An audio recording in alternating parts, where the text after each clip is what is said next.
All right, so we've been talking about cultivating, right?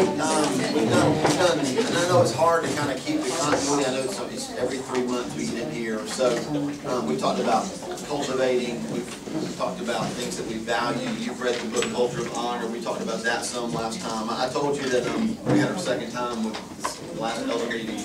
The elders are working through that book and a workbook that goes with it. Linda's doing a great job with that.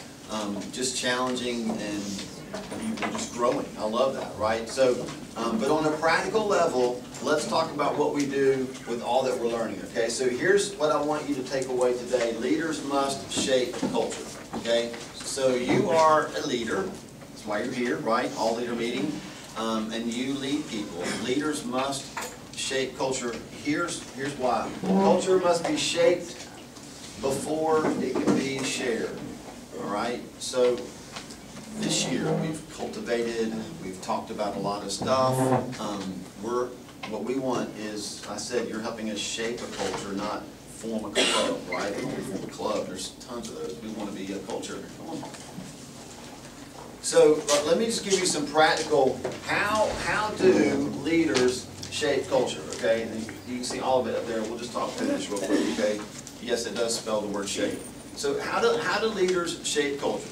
We shape culture through our speech, by what we say, right? So common language. What are some words that we hear a lot at the gathering? Community. Okay, community. What else? Did you say sleep? Oh, sleep. That's good. Disciples.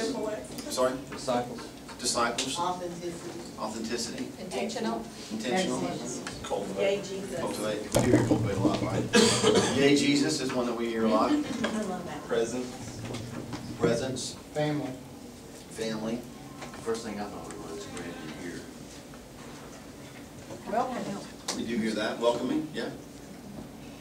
Okay, so speech, that common language helps us shape a culture, right? If we're not all saying the same thing, then, you know, we're actually pretty intentional about not saying, hey, it's great to have visitors here.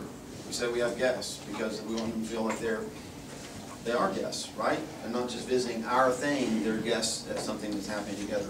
Honor, we've spent a ton of time on honor, but the bottom line there is we shape culture by what we reward, right? If we're rewarding whatever we say, here's something that we see that is so good that we want to draw attention to it. That's what we're honoring. That helps to shape culture. It helps people understand, oh, that's something that they value here, right? Attitudes, we should just skip that right now, right? What we think. Proverbs 23:7 says, as a man thinks in his heart, so he is.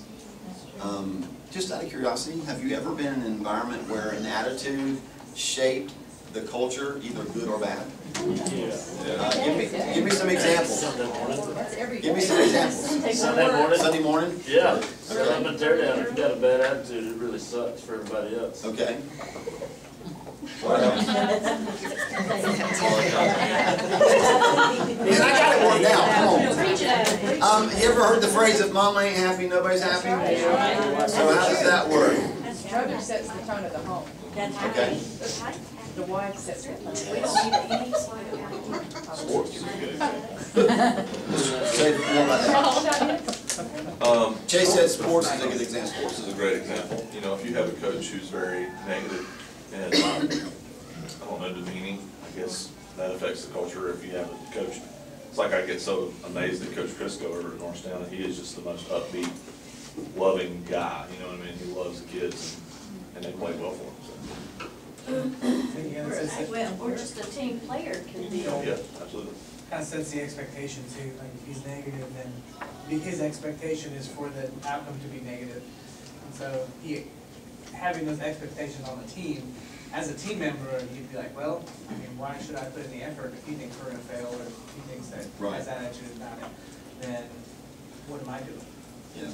So I would say that I mean they're all really important, but I think attitude might be the single most important factor. And you know, if you ever, we don't like to say the word fake it till you make it. I don't like that at all, because we want to be authentic, we don't want fake stuff. But have you ever found yourself kind of in a bad mood and you intentionally change your attitude and it changes the entire environment, right? Yes. Yeah, attitude, self-love. I think you're right, yeah. I mean, you really could do all those other four with a bad attitude and it would just ruin it.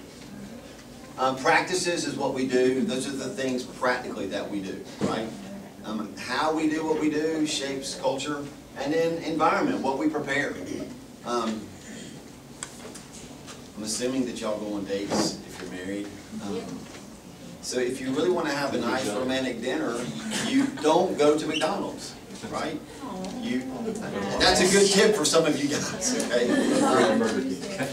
Environment is huge. Listen, we're going to move into a new space and we're already starting to have discussions about how to design it.